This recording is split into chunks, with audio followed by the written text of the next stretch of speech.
Good morning, everyone. I'm in the car because, I have not been to the store in so long.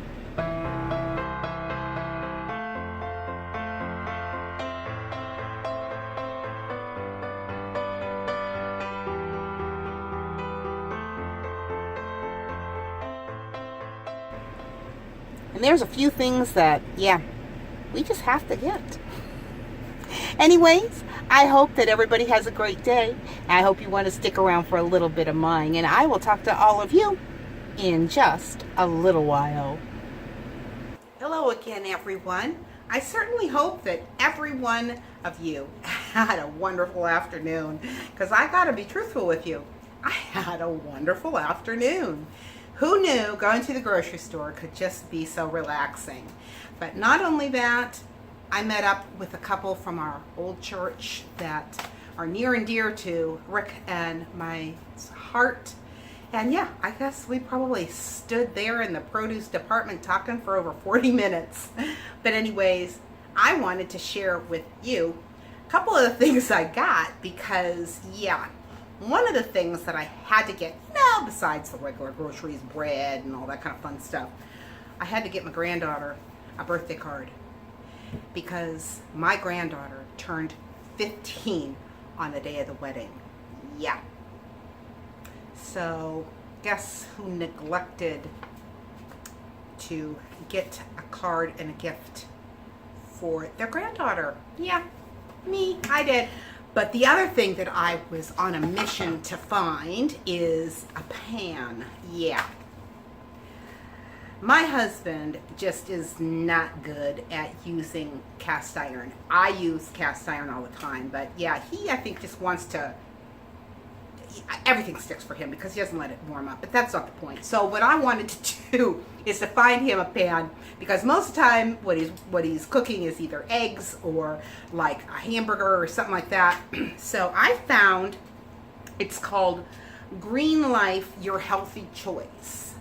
And I actually found this at Walmart, and it's supposed to be, it says diamond reinforced ceramic non-stick, and it's supposed to have none of that stuff that is dangerous, whatever that stuff is. But anyways, I ended up spending $11 on this. I believe it was either $10.99 or $11.99, which seems like maybe it was a little bit much, but the other ones that were just your traditional non-stick were like $8.99. So I figured, you know what, that's not a whole lot more, and if it lasts longer, and it's healthier, I figured I'd just go for it. The other thing I was on a mission to find, and that was a spatula that was metal but was thin right here. So many spatulas, especially the plastic ones, they're thick, and sometimes you just need a really thin metal to get up underneath something. So I found that. The other thing that I was on a mission to get was some rice flour.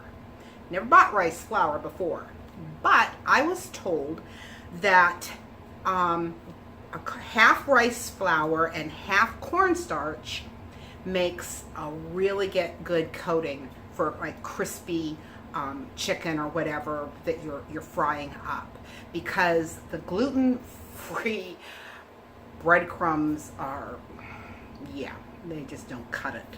At least none that I bought, and I've tried all different brands. So I'm going to go ahead, I'm going to try this. I ended up getting a GMO, non-GMO organic brown rice flour that was super finely ground, which is what I needed. But at first I thought, oh my goodness, this is kind of expensive. But when I priced it with because this is a 3-pound, with the 1-pound packs in the other brands that were, they weren't organic and they didn't say non-GMO on them, this ended up costing me 50 cents more, because per pound it ended up not being hardly any difference at all. The other thing that I have never seen before, and I just thought maybe if you're trying to avoid GMOs, that you didn't know about this either, and that is non-GMO cornstarch. And this is, I didn't know. I didn't know that they had such a thing. I thought all cornstarch was going to be, with GMOs. And this was at Walmart for 78 cents. So it was not expensive. In fact, the Walmart brand cornstarch was $1. So I was like, huh? I think it was maybe, this is 6 ounces. I think that one was maybe 8 ounces. And I'm thinking, okay, that's a no-brainer. And the other thing that I wanted to show you that I'd never seen before, and that is ghee cooking spray. And, I like coconut oil. I like the coconut oil sprays, but ghee is butter. The only difference is that somebody that's non-dairy can have this, because what ghee is it's separated the milk fats from the oils in the butter. So this is the oils that's in the butter, but it's going to give you some of that butter flavor. So yeah, didn't know that existed either. So I think I did really good.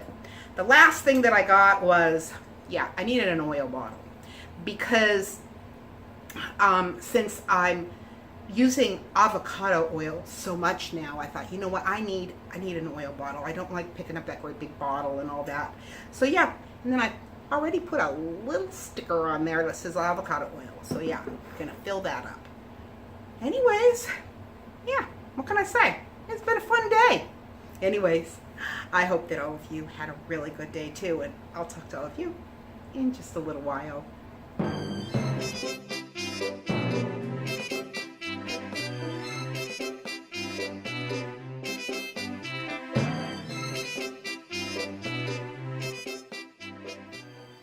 For today's devotion, we will be reading John chapter 7, verses 37 and 38. On that last day, that great day of the feast, Jesus stood and cried out, saying, "If anyone thirsts, let him come to me and drink. He who believes in me, as the scripture has said, out of his heart will flow rivers of living water." Today's text tells us that it was the last day of the Feast of the Tabernacles. And that's when Jesus stood up and exclaimed, "If anyone thirsts, let him come to me and drink." You see, the Feast of the Tabernacles is a biblical Jewish holiday celebrated on the 15th day of the 7th month. This ceremony was to thank God for his bounty and to ask him to provide rain for the crops for the coming year. Now keep in mind, in the Middle East during the 1st century, water was precious. They were dependent on God for the rains to sustain them and their crops. It was during this festival that they had a water ceremony, and it's very likely that it was at this time that Jesus stood up and cried out. Now, the people would have known that Jesus was not referring to physical thirst, but is symbolic of that great thirst that's deep within every person. You see, many people deliberately make themselves either overly busy so that they don't feel the loneliness and the sadness that is embedded deep within each and everyone's life, while others will distract themselves with challenging goals in life, like college degrees or sports activities. And unfortunately, others will resort to drugs or alcohol to quench their thirst. And many, especially in today's society, will use the popular substitute of sexual immorality, where one attempts to get satisfaction with physical pleasure and feelings of relationship. But these substitutes just cause more thirst, as every moral compromise will just bring more pain and guilt in the continuing circle of thirst. So how is it that this thirst is quenched? Well, first, Jesus knows the brokenness of our hearts, and he points to himself for quenching life's thirst. Notice that we are told to do two things. First, let him come to me, and second, drink. They are connected, and we must come to Jesus and allow him to expose the darkness within us. Coming to Jesus is an act of the heart. Have you ever heard the metaphor that we are drinking it in, or our eyes were feasting on it? Perhaps you've stood before a beautiful scenic place. What these metaphors mean is that we have put ourselves in a position to behold its beauty. In that way, we are drinking in the scene. And so it is with Jesus. First, we put ourselves in a position to behold him clearly. And that is always done through his word, whether we read it in the Bible or hear it in a sermon. Jesus said, "The words that I have spoken to you are spirit and life." You find that in John 6:63. And we meet the life-giving Jesus today in his word.